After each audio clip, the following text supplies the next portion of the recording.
사장님, 저 어디 아픈 사람 같지 않아요? 저 폐암 말기래요.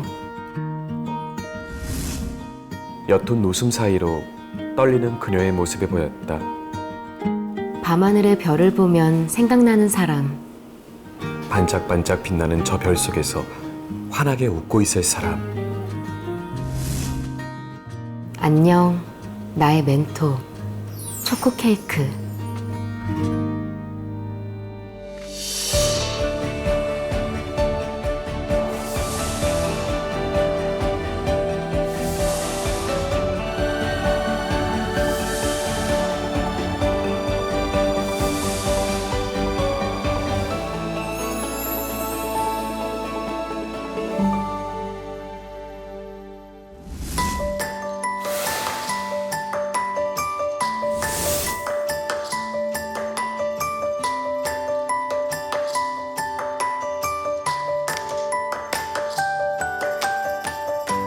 사장님, 저 놀러 왔습니다.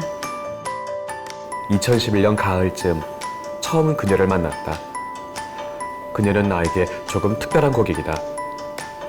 오늘도 초코 케이크 사오셨어요? 사장님하고 같이 먹으려고 사왔죠. 그녀는 항상 한 손에 초코 케이크를 들고 왔다. 사람을 마주하는 우리 같은 직업은 스트레스를 많이 받기 때문에 당이 많이 떨어진다고 했다. 그래서 당 충전하라고 초코 케이크를 사온다고 했다. 상대방을 생각하는 그 마음이 진심으로 고마웠다. 그녀는 나와 분야는 다르지만 오랜 기간 영업직으로 근무하며 나름 좋은 성과를 거두고 있었다. 자연스레 나의 고충도 공감하며 조언도 아끼지 않았던 멘토였다. 본인의 일에 대한 자신감, 그리고 두 아들의 엄마로서의 자부심, 남편에 대한 사랑 등 매사에 열정적이고 에너지가 넘쳤던, 배울 점이 많았던 사람이었다. 그러던 어느 날 오랜만에 그녀가 사무실에 왔다. 한참을 이야기를 하던 중 그녀가 말했다. 사장님, 저 어디 아픈 사람 같지 않아요? 네? 괜찮아 보이시는데 어디 편찮으세요? 저 폐암 말기래요. 네? 어색한 침묵이 흘렀다. 망치로 얻어맞은 듯한 충격에 쉽사리 입을 뗄 수가 없었다. 나는 아무 말도, 나는 아무것도 할 수 없었다. 폐암 말기. 그녀는 맨 처음 목 부위에 작은 혹이 만져졌다고 했다. 을에 피곤할 때면 자주 붓고 나던 임파선 부위라 가라앉겠지라고 가볍게 생각했었는데 시간이 지나도 가라앉지 않자 근처 병원을 찾았고 임파선 암이 의심된다고 대형 병원으로 갈 것을 권유했다고 한다. 몹시 당황스러웠지만 임파선 암의 경우 예후도 좋은 편이고 충분히 치료가 가능하다고 판단되어 서둘러 서울에 있는 대형 병원으로 옮겼다. 정밀검사 결과를 말하려던 의사가 몇 번이나 머뭇거렸다. 저 임파선 암이 아니라 폐암이 전이되어 임파선까지 퍼진 것 같습니다. 폐암. 담배 한 번 피지 않은 사람이 폐암이라니. 어리둥절하던 찰나 의사의 다음 말 한마디가 가슴에 빗으로 꽂혔다. 폐암 말기고요. 3개월 남으셨습니다. 수술도 항암 치료도 방사선 치료도 그 어떤 것도 소용이 없다고 했다. 씩씩하던 그녀 목소리에서 작은 떨림이 느껴졌다. 애써 덤덤한 척 그녀는 초코 케이크 한 조각을 입에 넣으며 맛있다는 말만 반복했다. 그게 내가 본 그녀의 마지막 모습이었다. 그날따라 달콤한 초코 케이크가 쓰디 쓰기만 했다.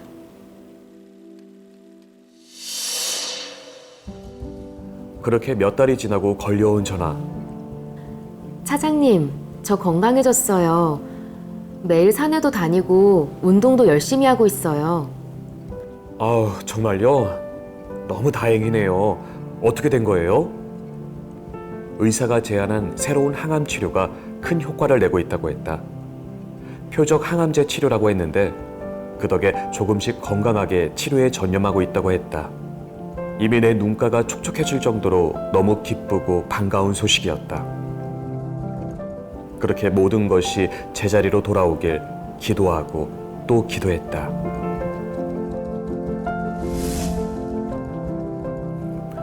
바빠진 업무로 인해 정신없이 하루를 보내는 날이 많아졌다.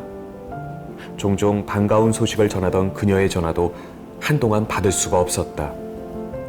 행여 무슨 일은 없는 건지 걱정스러워하던 차에 우연히 그녀의 지인으로부터 소식을 듣게 되었다. 종양에 내성이 생겨 더 이상 약물로는 효과가 없기에 치료가 중단된 상태이고 그 당시 표적 항암제 치료 관련해서 보험으로 보장을 받지 못해서 경제적인 어려움을 겪었다고 한다. 결국 집을 팔고 전셋집으로 이사를 했다고 한다. 착잡함에 일이 손에 잡히질 않았다. 몇 번을 망설이다 전화기를 들었다. 여보세요? 제가 눈이 안 보여서 번호가 안 보입니다. 누구시죠? 저예요. 김생명 차장이에요. 어머, 차장님, 오랜만이에요. 제가 지금 눈이 잘 안 보여서요. 몸이 좀 안 좋은 것 같아요. 아, 네. 그리고 나눈 몇 마디의 대화. 애써 씩씩하게 통화하려는 그녀의 목소리에 울컥한 마음을 몇 번이나 붙잡았다. 통화를 마치고 평소 좋아하던 초코 케이크와 과일 몇 가지를 집으로 보냈다. 그나마 지금 상황에서 내가 보낼 수 있는 선물이었다. 마지막 선물이 아니길 바라고 또 바라면서. 안타깝게도 나의 바램은 2달 만에 무너졌다.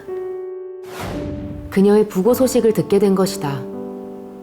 사랑하는 남편과 2 아들을 두고 떠나는 그 심정이 얼마나 애통할까. 안타까움에 일이 손에 잡히질 않았다. 하루 종일 멍한 상태로 가만히 앉아만 있었다. 눈치 없는 눈물이 시야를 가렸다. 미안합니다. 그리고 고맙습니다. 하늘에서 편히 쉬세요.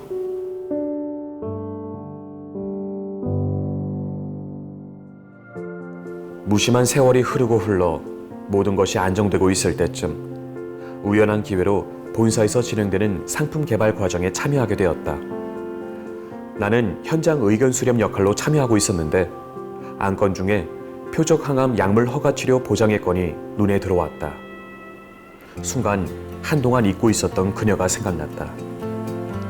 시한부 3개월을 선고받은 사람을 몇 년 더 살게 해준 표적 항암제 치료. 만약 보험으로 보장받았더라면 경제적인 걱정 없이 한결 가벼운 마음으로 치료받지 않았을까? 그러면 좀 더 몸 상태가 호전되지 않았을까 하는 안타까운 마음이 들었다. 시간이 흘러 표적 항암제 치료제가 보장되는 보험 상품이 출시되었고 이 보험을 판매할 때마다 계속 그녀가 떠올랐다. 고객과 보험 관련 상담을 할 때 나는 담담하게 그녀와의 일을 이야기했다. 그렇게 진심으로 때로는 울림으로 고객을 대하다 보니 자연스레 실적이 올랐다. 나의 멘토는 아직까지도 내게 큰 힘이 되고 있었다. 늦은 퇴근길, 한 손엔 초코 케이크를 들고 있다. 그리고 하늘을 바라본다. 반짝반짝 빛나는 저 수많은 별 속에서 환하게 웃고 있을 사람.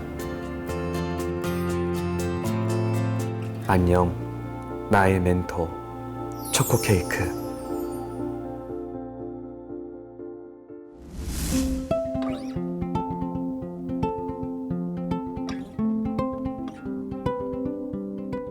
그분은 누구보다 열정적이고 긍정적인 사람이었습니다.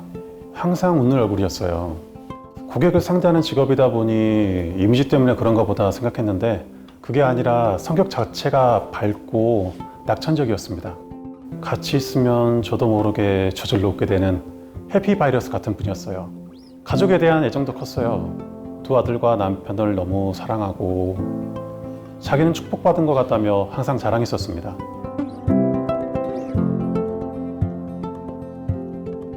업무적으로 배울 점이 많은 분이셨습니다. 굉장히 프로페셔널했어요. 그래서 많은 성과도 내고 인정도 받았던 것 같아요. 그리고 본인 터득했던 노하우나 팁들을 제게 많이 알려주셨는데 그러기 쉽지 않은데 제겐 굉장히 고마운 일인 거죠. 고민 같은 것이 있으면 잘 들어주고 위로도 해주고 응원도 해주고 제겐 특별한 분이셨습니다.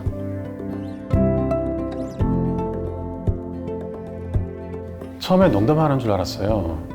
지금도 그 표정이 잊을 수가 없는데 다른 사람 얘기하듯 웃으면서 말했거든요.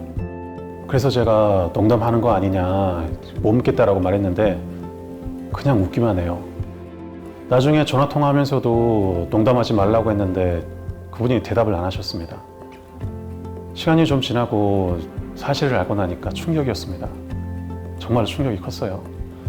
저렇게 밝고 긍정적인 사람이 암이 웬 말인가, 가슴이 먹먹하고 인생이 참 허무하다라고 생각이 들었습니다. 그리고 그분이 돌아가셨을 때 참 많이 울었습니다. 가까웠던 사람과의 이별이 슬프고 무엇보다 나는 도움을 많이 받았는데 정작 나는 그 사람에게 해준 게 없거든요. 그게 너무 힘들더라고요. 아직까지도 마음이 무겁고 미안한 마음뿐입니다. 보험을 대하는 태도가 달라진 것 같습니다. 그전까지 보험은 단순히 사고 파는 상품으로 생각했습니다. 고객이 필요하면 상품을 팔고 고객이 마음에 안 들어하면 AS 해주거나 반품을 해주면 되는 간단한 상품으로만 생각했었는데 그분을 그렇게 보내고 나니까 보험이 한 가정을 살릴 수도 있겠구나라는 생각 때문에 정신이 번쩍 들었습니다. 지금 내가 보험 권유를 망설인다면 지금 이 순간의 망설임과 주저함 때문에 어쩌면 한 생명과 한 가정에게 치명적인 잘못을 할 수도 있다는 생각 때문에 한 분 한 분에게 최선을 다하고 있습니다.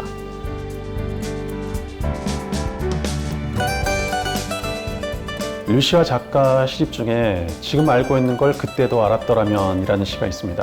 어느 누구나 집을 장만하고 좋은 차를 타고 다니는 것이 인생의 목표이자 꿈일 건데 보험은 그보다 더 중요하고 시급한 일인 것 같습니다. 우리 주변에서 병원비 때문에 경제적인 어려움을 겪는 분들을 쉽게 볼 수 있고 심지어 보험 가입도 하지 않아서 후회하시는 분들을 종종 볼 수 있는데요. 그때 가입했더라면 지금 후회하지 않았을 것을, 이런 후회가 들지 않도록 미리 대비하고 준비하셨으면 합니다.